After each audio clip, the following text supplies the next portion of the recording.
Reagan was elected to the presidency, he installed Louis Giuffrida as head of FEMA, the Federal Emergency Management Agency.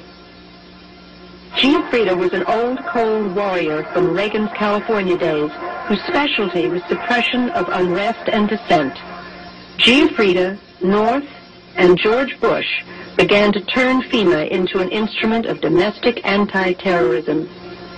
You're dealing with a group of people in the Reagan administration who equated political dissent with treason, and who cannot differentiate between emergency procedures, which I think everyone agrees are necessary, and suppressing political dissent. And with North and Poindexter and Casey, you have a group of people who saw Americans who disagree with them as the enemy. Colonel North, in your work at the NSC, were you not assigned at one time to work on plans for the continuity of government in the event of a major disaster? Mr. Chairman. I believe that question touches upon a highly sensitive and classified area, so may I request that you not touch upon that, sir. I was particularly concerned, Mr. Chairman, because I read in Miami papers and several others that there had been a plan developed by that same agency, a contingency plan in the event of emergency that would suspend the American Constitution. And I was deeply concerned about it and wondered if that was the area in which he had worked. May I most respectfully request that that matter not be touched upon at this stage. If we wish to get into this, I'm certain arrangements can be made for an executive session. And tragically, the only member who got close was Jack Brooks. And a radio host who says he predicted a staged attack on the World Trade Center involving Osama bin Laden as a fall guy in 2001 now says last week's Red Terror Alert is just a trial run for a massive staged terror attack initiated by the U.S. government. Pardon me. Alex Jones says the attack will occur before the end of October and could provide the, quote, neo-fascist bloodsuckers in the administration with fraudulent justification to invade Iran or Syria before November's midterm elections. It's the president signing a statement relating to a law that basically says I'm not going to obey this law if I don't feel like it, or something larger, more aggressive, domestic surveillance or any of these other things.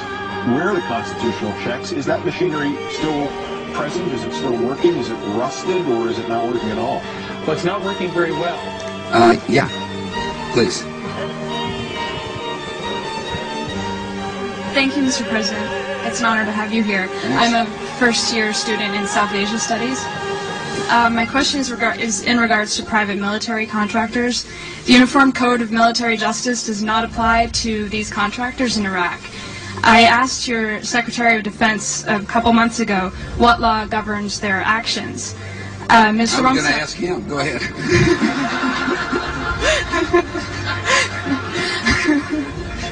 Help.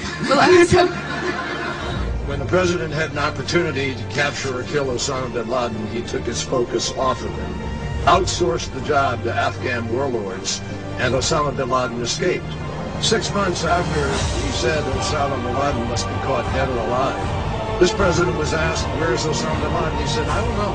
I don't really think about him very much. I'm not that concerned.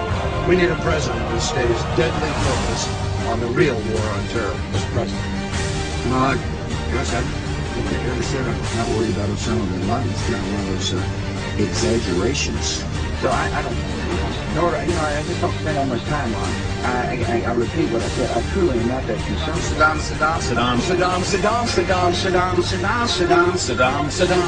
Hussein. War and danger. Continuing danger. Hour of danger. Very, very dangerous world. A grave new threat. Horrific acts of atrocities. Murderous regimes dedicating to killing us. Tyranny and terror.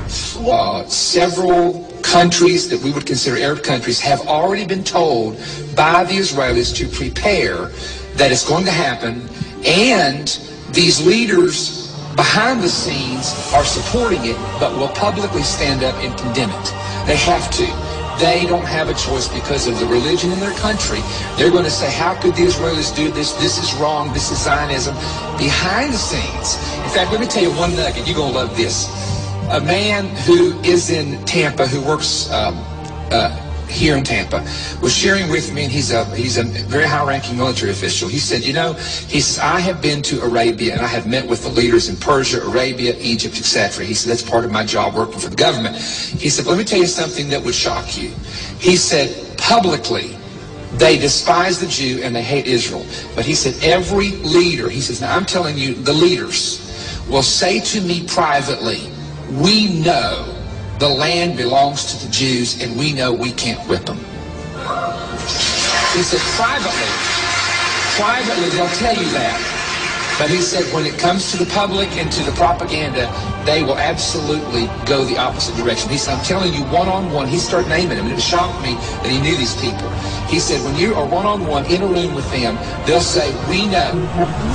The FEMA plans to imprison American citizens have generated a lot of interest around the country in locating the potential prison camps throughout the country. These may be facilities currently being used as prisons, such as those you saw earlier, or prisons that are being built supposedly in the name of the war on drugs, or facilities that have other uses but which could be quickly used to detain large numbers of people, such as this Amtrak facility in Beech Grove, Indiana. All of the renovations to this property have involved putting in new fencing, electronic turnstiles, concrete flooring in unused warehouse buildings, and putting in large gas furnaces on buildings that were never heated any time in the past 20 years.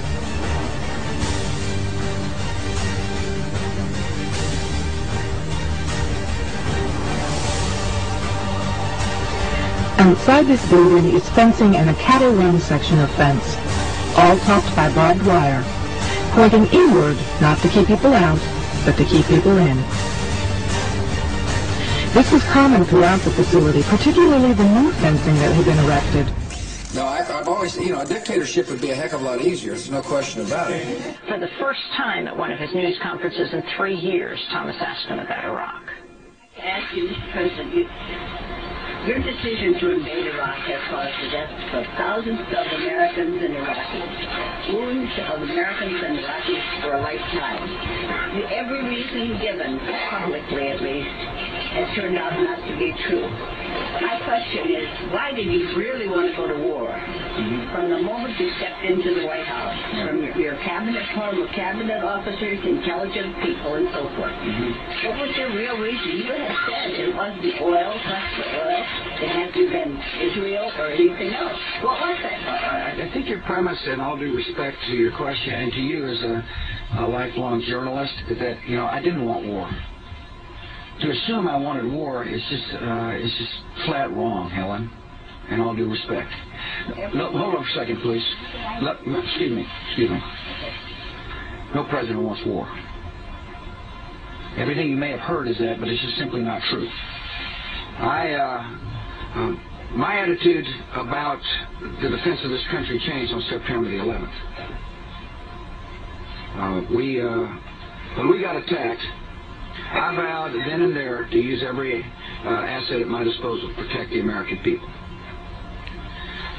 Our foreign policy changed on that day, Helen. You know, we used to think we were secure because of oceans and previous diplomacy. But we realized on September 11, 2001, that killers could destroy innocent life. And I'm never going to forget it. And I'm never going to forget the vow I made to the American people, that we will do everything in our power to protect our people. Part of that meant to make sure that we didn't allow people to provide safe haven to an enemy. And that's why I went into Iraq. Hold on for a second. Look. Excuse me for a second, please. Excuse me for a second. They did. The Taliban provided safe haven for Al-Qaeda. That's where Al-Qaeda trained and... Alan, excuse me. That's where doing the targeting to go after suspected training sites, etc., across the border and inside Iran. That's just normal, I think. And you write that already some special operations forces, some U.S. intelligence forces have crossed the line and have gone into Iran. Is that right? Oh, yes, that's been happening for months. There's been a lot of very aggressive cross-border activity. It's more than just casual. There's been a lot of